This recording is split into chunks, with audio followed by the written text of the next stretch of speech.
بسم اللہ الرحمن الرحیم۔ آج ہم آپ کو لے کر آئے ہیں پاکستان کے ایک روحانی اور تاریخی مقام کی طرف، شیخ وداد رحمۃ اللہ علیہ قبرستان توسہ شریف۔ یہ جگہ صرف ایک قبرستان نہیں بلکہ صدیوں پر محیط روحانی تاریخ اپنے اندر سموئے ہوئے ہے۔ اس ویڈیو میں ہم جانیں گے کہ اس قبرستان کی تاریخ، حضرت شیخ وداد کا تعارف اور اس مقام کی روحانی اہمیت۔ توسہ شریف ضلع ڈیرہ غازی خان کا ایک مشہور شہر ہے جو صوفیاء، اولیاء اور درویشوں کی سرزمین کے طور پر جانا جاتا ہے۔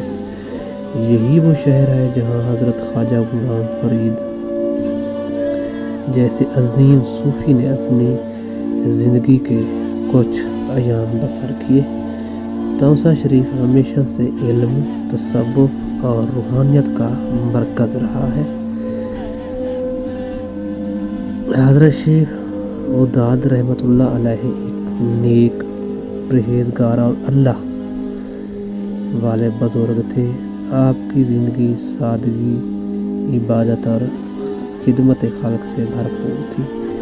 مقامی روایات کے مطابق آپ کا شمار ان بزرگوں میں ہوتا ہے جنہوں نے لوگوں کو دین، اخلاق اور محبت کا درس دیا۔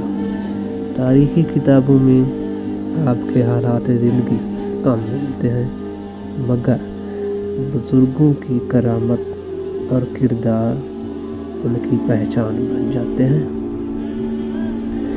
شیخ وداد قبرستان ایک قدیم قبرستان ہے جہاں نہ صرف عام لوگ بلکہ کئی نیک اور صالح افراد مدفون ہیں۔ یہ قبرستان وقت کے ساتھ ایک روحانی مرکز بن گیا جہاں لوگ سکون، دعا اور عبرت حاصل کرنے آتے ہیں۔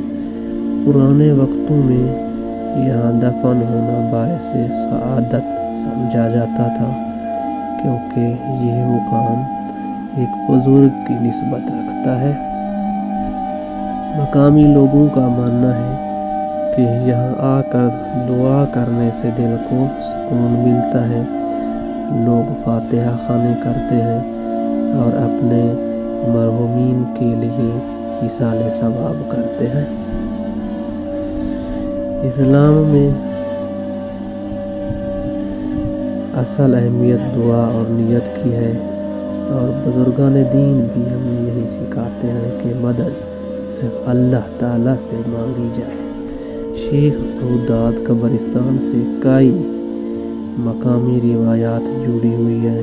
بزرگ کہتے ہیں کہ یہ جگہ ہمیشہ پرسکون رہی ہے اور یہاں آنے والے اکثر ذہنی سکون محسوس کرتے ہیں۔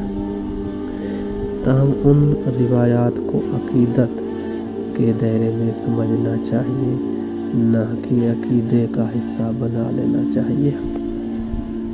ایسے مقامات ہمیں یاد دلاتے ہیں کہ دنیا عارضی ہے اور اصل کامیابی نیک اعمال میں ہے۔ قبرستان انسان کو عاجزی، آخرت کی تیاری اور اللہ کی طرف رجوع کا پیغام دیتا ہے۔ اگر آپ کو یہ ویڈیو پسند آئی ہو تو لائک کریں، شیئر کریں اور چینل کو سبسکرائب کریں۔ اگر آپ توسہ شریف یا شیخ وداد قبرستان کے بارے میں مزید معلومات رکھتے ہیں تو کمنٹ میں ضرور شیئر کریں۔